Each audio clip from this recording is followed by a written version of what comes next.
I'm a delivery driver for a large e-commerce site that I am sure you are aware of. I'm a contract driver, so I use my own car. The routes are different every day. The times I deliver are almost always at different times of the day.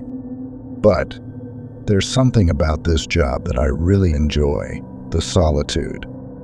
It's just me, my car, and the open road. I fill the hours listening to music or catching up on podcasts, lost in my own world. This particular morning was unusual. My schedule had me on the road at 4 a.m., a time that is wildly different than my typical daylight deliveries. I do get the occasional route that is in the dark, either in the morning, just before the sun rises, or around dinner time. But the company started pushing these overnight deliveries, so I was told to get used to delivering at this very early time. As I set out, the world was still asleep, wrapped in darkness, the roads empty and silent.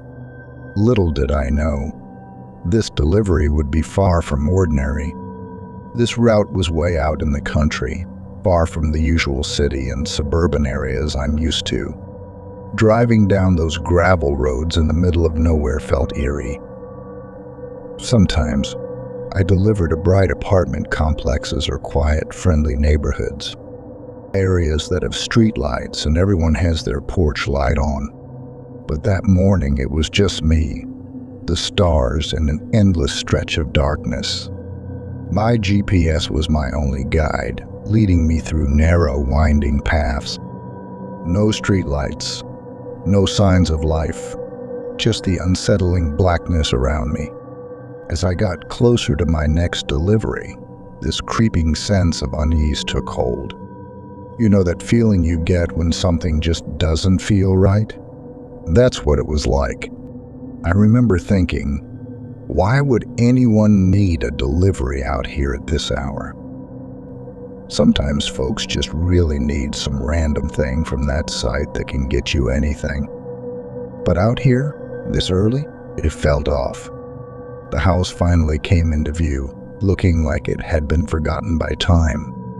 Hidden behind overgrown bushes, with its fading paint, it seemed to hold untold stories. I couldn't help but wonder what awaited me at the end of this delivery. The whole scene was like something straight out of a horror movie. And there I was, the unsuspecting delivery person, walking right into it. Getting out of my car, the silence was suffocating, the kind that presses in on you, heavy and unyielding. It was pitch black, and I relied on my phone's flashlight to navigate. The narrow beam of light barely cut through the darkness, illuminating only what was directly in front of me. The grass was overgrown, crunching under my feet, and the pathway was rocky and uneven. As I approached the house, I heard occasional thumps from inside. This was unusual as it was still only 4:30 in the early morning. I get that other people also have jobs that demand them to be up this early. But this house was entirely in the dark. Not a single light on, inside or out. Each sound seemed to echo in the stillness, setting my nerves on edge. The thumps were irregular, unpredictable. My imagination ran wild with what could be causing them. I couldn't shake the feeling of being watched.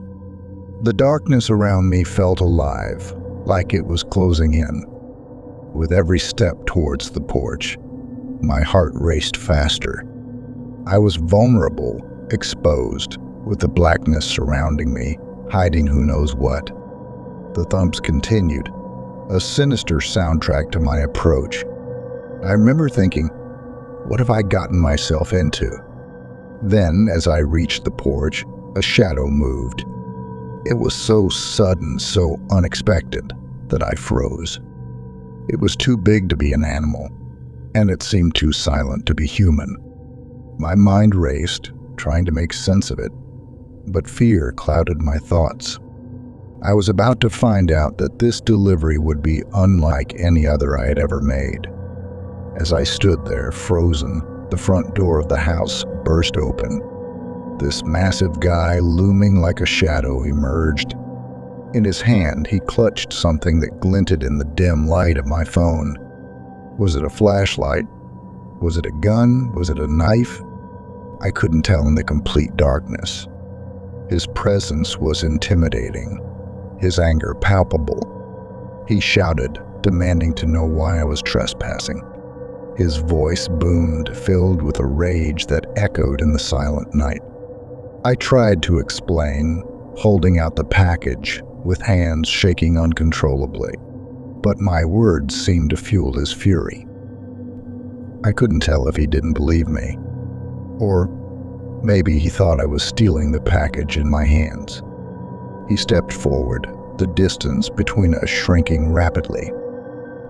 The item in his hand seemed to grow larger with every step he took towards me. I remember thinking, this is it. I've walked into a nightmare. This is where my story ends, on some forgotten porch in the middle of nowhere.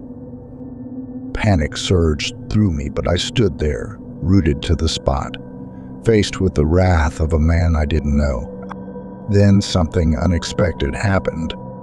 A soft voice, almost a whisper, came from behind the man. It was a woman trying to calm him down.